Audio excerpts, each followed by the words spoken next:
հեղափոխության վտանգի պարագայում եղել է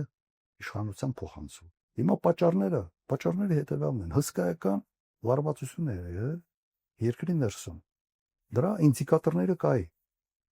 Եվ էլեկտրիկ Երևան կար, եւ 16 թվականներ, եթե չեմ սխալվում, գնդի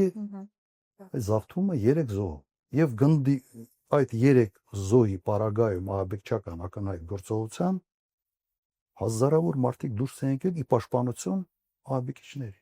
Դա նորմալ չէ։ Ես այն ժամանակ նաև հրապարակային ասացի, դա տեղին քարտ է։ Չափազանց մեծ բաներ, ասենց հակում կար քաղաքական մոնոպոլիայի, տնտեսական մոնոպոլիաների, եւ սա միարտացում էր ուղղակի։ Հանրային շատ լուրջ լարվածություն էր ստացվում։ Քաղաքական ինչ որ դիզայնի բան կար, ստեղ որ ընդդիմության դաշտը թարմացնելու տպավորություն կա, որ այդպիսի մի ծրագիր կար, որովհետեւ գործող ակտիվ ընդդիմադիրները հայտնվել են իշխանական ցուցակներում եւ նոր դեմքեր են հայտնվել այդ դաշտում, որից մեկը նաեւ Նիկոլ Փաշինյանն է։ Դրա համար է այդ հարցերը ցենց օդում կախված։ Իմ մոտ հարցը հետեւյալն է. լավ, չէին զեկուցում,